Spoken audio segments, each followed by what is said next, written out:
کہتے ہیں کہ خراسان کے اندر ایک بادشاہ تھا،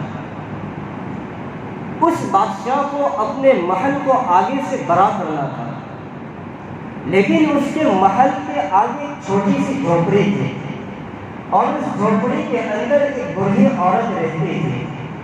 بادشاہ نے لوگوں کو بوڑھی عورت کے پاس بھیجا کہ جاؤ اور بڑھیا سے کہو کہ تمہیں جہاں چاہے وہیں پر ہم بڑی زمین دیں گے اور جگہ دیں گے، تمہیں پکا مکان بنا کر دیں گے، تمہاری من پسند کی زمین اور جگہ ہم تمہیں دیں گے، لیکن تم اس جھونپڑی کو خالی کر دو، اس کو چھوڑ دو، اس لیے کہ بادشاہ کو اپنے محل کو آگے سے بڑا کرنا ہے۔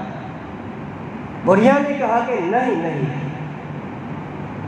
اس جھونپڑی کے اندر تو میں پیدا ہوئی ہوں، اس کے اندر میرا بچپن گزرا ہے، اس جھونپڑی میں میں بڑی ہوئی ہوں، اس جھونپڑی کے اندر میری یادیں چھپی ہوئی ہے، یہ زمین تو میرے آبا و اجداد کی ہے، یہ زمین یہ جگہ میرے باپ دادا کی ہے، کسی قیمت پر بھی اس جھونپڑی کو چھوڑنے کے لیے میں تیار نہیں ہوں۔ بادشاہ نے جب بڑھیا کا یہ جواب سنا تو خاموش ہو گیا اور چپ ہو گیا۔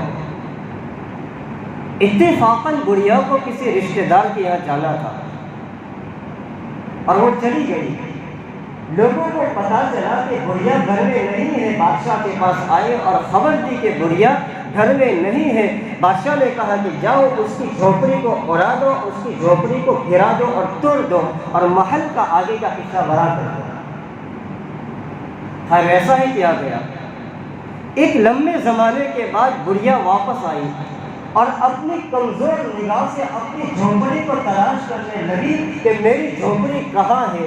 لوگوں نے کہا کہ تمہاری جھونپڑی تو بادشاہ کے محل میں تبدیل ہو گئی، تمہارے جانے کے بعد بادشاہ کے آدمیوں نے تمہاری جھونپڑی کو توڑ دیا ہے، یہ جو محل کا آگے کا نیا حصہ تمہیں جو نظر آ رہا ہے وہ تمہاری جھونپڑی توڑ کر بنایا گیا ہے۔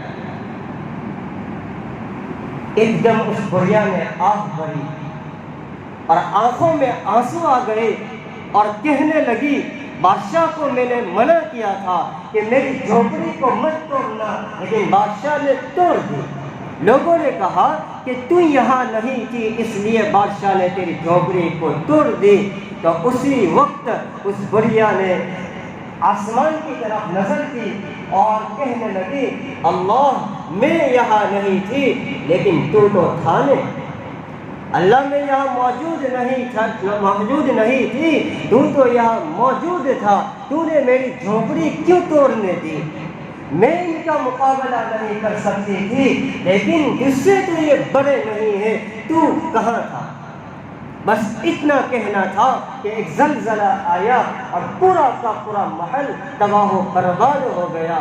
فرمایا انا عند ظن عبدی بی، اللہ فرماتا ہے بندہ جیسا مجھ سے گمان رکھتا ہے اس کے مطابق اس کے ساتھ میں معاملہ کرتا ہوں۔